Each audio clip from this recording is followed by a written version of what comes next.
শতাব্দীর সেরা ভূত, সংকলন ও সম্পাদকীয় দীপঙ্কর মুখোপাধ্যায়। সৃষ্টির একেবারে আদিকালে, যখন মানুষ সদ্য বাঁদর থেকে মানুষ হয়েছে, যখন ঈশ্বর, ধর্ম, পূজা, উপাসনা এসব কিছুই ছিল না, ছিল শুধু প্রকৃতির সঙ্গে লড়াই করে বাঁচা, সেই আদিমকাল থেকেই ভয় নামে একটা অজানা আতঙ্কের বোধ মানুষের মনকে আচ্ছন্ন করেছে। সে তখনও জীবজন্তু শিকার করে, সেই মাংস ছিঁড়ে খুঁড়ে খায়। জীবজন্তুও তার মতো শিকার করে, তাদের লক্ষ্য অন্য জীবজন্তু অথবা মানুষ। শিকার করে তারা দেহটা হিঁচড়ে নিয়ে চলে যায়। মানুষ জানে যে ধরা পড়ে গেলে সে শিকারীর পেটে যাবে, এটাই প্রকৃতির নিয়ম। তখন সে ভয় পায়নি, কিন্তু একদিন একটা অদ্ভুত ঘটনা ঘটল। তার একটি সঙ্গী বিনা কারণে মাটিতে লুটিয়ে পড়ল। শত ডাকাডাকিতেও তার ঘুম ভাঙল না। তার শরীর ধীরে ধীরে ঠান্ডা আর শক্ত হতে লাগল। তখন তার সেই প্রাণহীন দেহ দেখতে দেখতে সঙ্গীদের মনে জমাট বেঁধেছিল এক অজানা আশঙ্কার। আর অজানা আশঙ্কার থেকে এক নতুন যাত্রা শুরু হলো। কেউ হয়তো বারে বারে নিজেকে প্রশ্ন করেছে, যে চলে গেল সে কোথায় গেল? সে কি আর কখনো ফিরবে না? হয়তো তাকে দলের একজন কি দুজন ঘুমের মধ্যে দেখতে পেল, কিন্তু প্রশ্ন উঠল, সকলে কেন দেখতে পায় না? একজন মনে করে সে মৃত সঙ্গীকে ডাকলে সাড়া পায়, কিন্তু অন্য একজন বলে সে কোনো সাড়া পায়নি। ধীরে ধীরে মন গড়া কিছু উত্তর সে নিজেই বানিয়ে নেয়, কিন্তু কোনোটাই সত্য বলে প্রমাণ হয় না। সেই প্রশ্নগুলো আজও মানুষের মনে ঘোরাফেরা করে চলেছে। সেই অজানাকেই আমরা বলি ভয়। বিগত কয়েক হাজার বছরের পথ চলতে চলতে মানুষের বহিরঙ্গে অনেক পরিবর্তন এসেছে। মানুষ বনে বাজারে বিচরণ করা ছেড়ে ঘর বাড়ি বানিয়ে সমাজ তৈরি করতে শিখেছে। নগরপত্তন হয়েছে। আধুনিক হয়ে মানুষ নিজের অনুভূতিগুলোকে বুঝতে ও বিশ্লেষণ করতেও শিখেছে।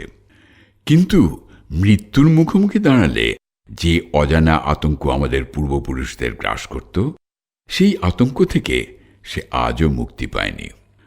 ভয়ের সঙ্গে এই পরিচিতি, এই আশ্চর্য আদিম আকর্ষণ ও বিকর্ষণ আমরা সকলে উত্তরাধিকার সূত্রে পেয়েছি আমাদের পূর্বপুরুষদের কাছ থেকে। তাই বিজ্ঞান আর প্রযুক্তি আমাদের প্রকৃতিকে আয়ত্তে আনার অনেক বিদ্যা শেখালেও, মঙ্গল গ্রহে বাস করার স্বপ্ন দেখালেও, সান্ধ্য আড্ডায় চা তেলে ভাজা সহযোগে ভূতের গল্প শুরু হলে কেউ চেয়ার থেকে ওঠেন না। এই জন্যই প্রমথ চৌধুরী ভূষণ্ডির মাঠ পড়ে পরশুরামকে লেখেন, আমি ভূতে ভারী ভয় পাই, কিন্তু আপনার নাদু মল্লিকের সঙ্গে দেখা হলে very pleased to meet you sir না বলে থাকতে পারতাম না। রাজশেখর বসু এই কথার উত্তর দিলেন মহেশের মহাযাত্রা গল্পে, ও হরিনাথ, আছে, সব আছে। আর রবীন্দ্রনাথ ক্ষুধিত পাষাণ গল্পে মেহের আলীকে দিয়ে বলালেন, সব ঝুট হ্যায়, তফাৎ যাও। পশ্চিমী দুনিয়ার ভূতের গল্প লেখার শুরু প্রায় ২৫০০ বছর আগে। রোমান ঐতিহাসিক প্লিনির লেখায় প্রথম ভূতের কথা লিপিবদ্ধ হয়েছিল। গল্পটা চমকপ্রদ। গ্রিসের রাজধানী অ্যাথেন্স নগরে গ্রিক দার্শনিক অ্যাথেন্ডোরাস খুব সস্তায় একটা পরিত্যক্ত বাড়ি ভাড়া পেয়ে গেলেন। বাড়ির মালিক অবশ্য তাকে প্রথমেই বললেন, এইখানে অদ্ভুত সব গোলমেলে কথা শোনা যায়, তাই কেউ ভাড়া নিতে আগ্রহী হয় না। কিন্তু দার্শনিক অ্যাথেন্ডোরাস সেসব কথায় আমল না দিয়ে নিজের পুঁথিপত্রের বোঝা নিয়ে এসে বসবাস শুরু করলেন। বাড়িটা যে অদ্ভুত তিনি টের পেলেন প্রথম রাতেই। রাত্রে তিনি নিজের পুঁথিপত্র খুলে পড়াশুনো করছেন। হঠাৎ কানের পাশে ঝনঝন আওয়াজ শুনে তিনি চোখ তুলে দেখেন তার সামনে এক অপরিচিত বৃদ্ধ দাঁড়িয়ে, তার হাত পা শেকল দিয়ে বাঁধা। বৃদ্ধ শেকলে বাঁধা হাত নাড়িয়ে অ্যাথেন্ডোরাসকে ইশারা করে তার পেছন পেছন আসতে। চোখের ভুল ভেবে অ্যাথেন্ডোরাস পুঁথিতে মন দিলেন, কিন্তু যতই পড়ার চেষ্টা করেন ততই সেকলের অর্কেস্ট্রা তীব্র থেকে তীব্রতর হয়ে ওঠে। শেষমেশ তিনি দুত্তর বলে পুঁথিটি বন্ধ করে বুড়োর পিছু নিলেন।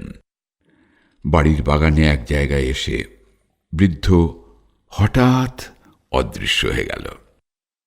অ্যাথেন্ডোরাস সেই জায়গাটার উপর একটা পাথর রেখে সে রাতে ঘরে ফিরে গেলেন। বলা বাহুল্য, পড়া আর হল না, ঘুমও এলো না। রাত পোহালে অ্যাথেন্ডোরাস খুঁড়তে শুরু করলেন। বেশি পরিশ্রম করতে হয়নি, সামান্য খুঁড়তেই একটি শৃঙ্খলবদ্ধ নরকঙ্কালের সন্ধান মিলল। যথোচিত প্রক্রিয়ায় তার শেষকৃত্য সম্পন্ন করার পর ও বাড়িতে আর কোনো উপদ্রব হয়নি এবং অ্যাথেন্ডোরাস স্বাদ মিটিয়ে দর্শন চর্চা করেছেন। ভারতীয় ভাষা ও সাহিত্যে ভূতের প্রথম প্রবেশ বৃহদারণ্যক উপনিষদের এক উপাখ্যানে, এক অধ্যাপক ও তার পরিবারকে কেন্দ্র করে। অধ্যাপকের পত্নী ও কন্যার উপর মাঝে মাঝেই এক কবন্ধের ভর হতো। কবন্ধ মহাপণ্ডিত, সে কঠিন কঠিন প্রশ্নের উত্তর দিতে পারত। দূর দূরান্ত থেকে ছাত্র ও জিজ্ঞাসুরা অধ্যাপকের বাড়িতে ভিড় জমাত জটিল প্রশ্নের সমাধান জানতে। আখ্যান দুটি বিশ্বের আদিভূতের গল্পের দৃষ্টান্ত হলেও এগুলি সৃজনমূলক সাহিত্য বলতে অনেকে দ্বিধাবোধ করবেন। গল্প দুটি নথিবদ্ধ বিবরণ মাত্র, সাহিত্য নয়। লেখক যখন তার সমাজ, দৃষ্টিকোণ, পারিপার্শ্বিক এবং সর্বোপরি তার চরিত্রগুলির মনস্তত্ত্ব কল্পনার রসে পরিপাক করে পরিবেশন করেন, তখনই তা সাহিত্যের মর্যাদা পায়। বাংলা সাহিত্যের সেরকমই কিছু গল্পের সংকলন করে তৈরি করা হয়েছে শতাব্দীর সেরা ভূত। সংকলনটি 2 খণ্ডের। এই সংকলনের এক বিশেষ মাহাত্ম্য আছে। এরা অডিও বুক, একটা অ্যাপসের মাধ্যমে এদের শোনা যাবে। প্রথম খণ্ডে থাকছে 10টি গল্প, 10 জন স্বনামধন্য লেখক যাদের হাত ধরে বাংলা সাহিত্যের পথ চলা শুরু হয়েছে। দ্বিতীয় খণ্ডে থাকবে আরও 10টি গল্প, সবকটাই আলাদা ও সাংঘাতিক রকমের রোমহর্ষক।